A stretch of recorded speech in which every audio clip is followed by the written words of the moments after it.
साल 1913 और तारीख 3 मई। वो दिन इतिहास में स्वर्णिम दिनों में दर्ज है। उस दिन देश की पहली फीचर फिल्म राजा हरिश्चंद्र रिलीज हुई थी। फिल्म कैसी होती है, सब कुछ ऐसा दिखता है, कैसे एक्टिंग करते हैं, इन तमाम सवालों के साथ राजा हरिश्चंद्र को देखने के लिए लोगों की भारी भीड़ उमड़ी थी। राजा हरिश्चंद्र भारतीय सिनेमा की पहली फिल्म थी जो आज से 109 साल पहले रिलीज हुई थी। उस समय ना तो टॉकी फिल्मों का जमाना था और ना ही एडवांस फिल्म तकनीक। भारत का तो सिनेमा और फिल्मी तकनीक से दूर दूर तक कोई रिश्ता नहीं था। तो फिर राजा हरिश्चंद्र कैसे शूट हुई? क्या आप जानते हैं कि इस फिल्म की शूटिंग कहाँ और कितने दिनों में हुई थी? राजा हरिश्चंद्र को दादा साहब फाल्के ने डायरेक्ट किया था। उन्होंने ही इस फिल्म की कहानी लिखी और इसमें पैसा लगाया। यहाँ तक कि राजा हरिश्चंद्र की एडिटिंग दादा साहब फाल्के ने की थी। इस फिल्म से दादा साहब फाल्के ने भारतीय सिनेमा की नींव रखी थी, इसीलिए उन्हें फादर ऑफ इंडियन सिनेमा कहा जाता है। फिल्में बनाने से पहले दादा साहब फाल्के भारतीय पुरातत्व विभाग में काम करते थे। इसके बाद उन्होंने एक प्रिंटिंग प्रेस में बतौर प्रिंटर भी काम किया, लेकिन जब फिल्मों का चस्का लगा तो उन्होंने प्रिंटिंग का काम छोड़ फिल्में बनाने की तकनीक सीखनी शुरू कर दी। इसके लिए वो लंदन गए और जब वहाँ से फिल्म मेकिंग की बारीकियां सीख कर वापस लौटे तो एक कैमरा, एक प्रिंटिंग मशीन और रॉ फिल्म खरीदी। इसके अलावा उन्होंने फिल्में बनाने से जुड़ी चीज़ें इकट्ठा शुरू कर दी।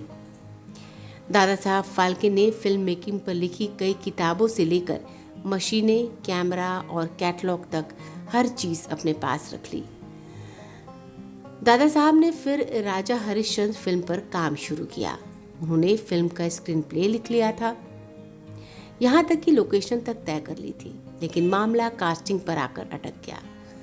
उस दौर में महिलाओं का फिल्मों में काम करना एकदम गलत नजरिए से देखा जाता था, या यूं कहें कि महिलाएं घर की चार दीवारी से बाहर निकलकर काम करने पर पाबंदी थी। दादा साहब फाल्के को समझ नहीं आ रहा था कि आखिर वो इस अपनी फिल्म के लिए हीरोइन कहाँ से लाए। हीरोइन की तलाश में उन्हें इधर उधर खूब धक्के खाने पड़े। जब बात नहीं बनी तो दादा साहब ने मजबूरी में एक आदमी को ही फिल्म की हीरोइन बना लिया। इस आदमी का नाम अन्ना सालुंके था, जो एक होटल में कुक का काम करता था। दादा साहब फाल्के ने अन्ना सालुंके को ही महिलाओं के कपड़े पहनाकर हीरोइन बनाने का फैसला किया। दादा साहब फाल्के ने अन्ना सालुंके को फिल्म में रानी तारामती के रोल में साइन कर लिया।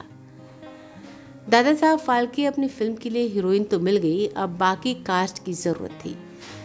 दादा साहब फाल्के ने अपनी इस फिल्म के अखबार में विज्ञापन निकाला।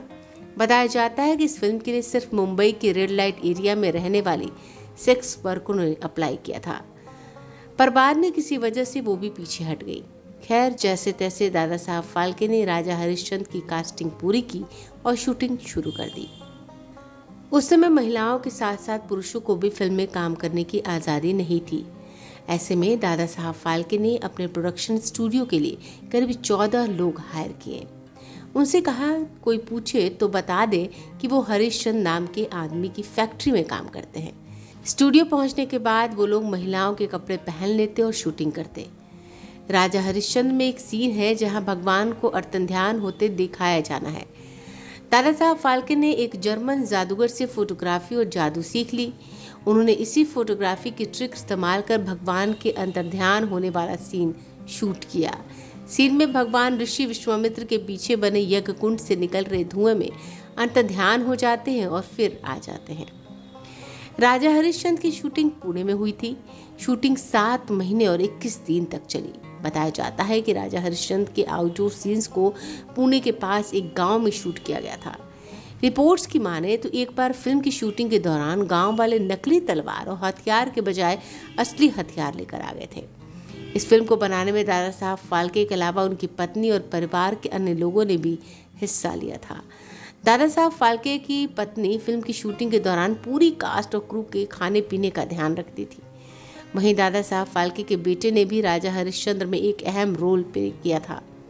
राजा हरिश्चंद्र मुंबई के कोरोनेशन थिएटर में रिलीज हुई थी और लगातार 23 दिन तक चली थी।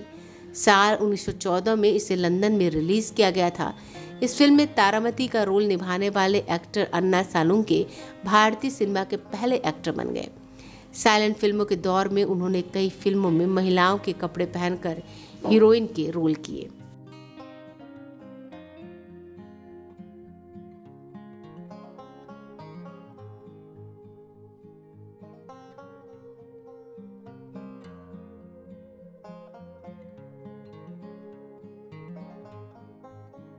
न्यूज जंक्शन में आपका स्वागत है। News junction entertainment YouTube channel पे आपको भोजपुरी जगत के साथ साथ बॉलीवुड की ताजा रोमांचक खबर देखने सुनने को मिलेगी। क्रिकेट की दुनिया, पॉलिटिकल पार्टी के साथ साथ देश विदेश की खबरें यहां आपको देखने के लिए मिलेंगी। इस चैनल को सब्सक्राइब करना न भूले। अगर हमारे चैनल के वीडियो के लिए कोई सुझाव है तो आप email कर सकते हैं radharani184@gmail.com पर।